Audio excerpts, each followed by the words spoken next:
Raya tahun ni is quite exciting untuk saya sebab saya pun dah lama tak dapat this vibe of raya where kita orang semua nak akan balik kampung. Memang plan nak balik kampung kat Johor. And mama also just got married, alhamdulillah. And somehow I have a new family now. So banyak benda yang tak biasa gak untuk saya macam face benda tu. Tapi slowly lah, insyaAllah it takes time. Sebab saya pun happy bila my mom also dah memang happy. And my dad also pun happy.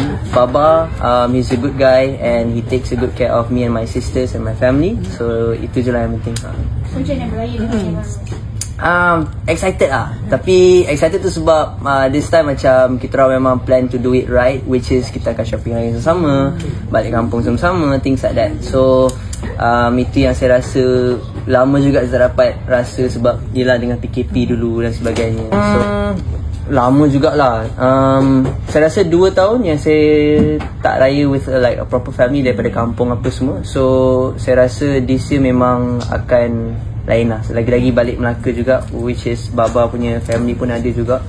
And yeah, Johor, kampung belah mama. Johor belah mama, betul. Semua family datang sini masa wedding hari tu. So dapat jumpa pun tak dapat nak get to know each other dengan lebih nak conversation pun macam sikit-sikit je, macam tu je lah. Pagi raya nanti nampak tak ada persalaman dengan ayah. Tak maaf ke kalau buat salah. Nah itulah. Awkward tak benda tu? Awkward tu memang tak boleh tipu lah. Mestilah akan ada awkward juga. Tapi at the end of the day macam bagi saya, knowing him juga, saya dah kenal dia as a person lama juga. Dan saya tahu betapa baiknya dia ni. And Baba memang always prioritize kita, which is anak-anak mama ni. And mama jugalah.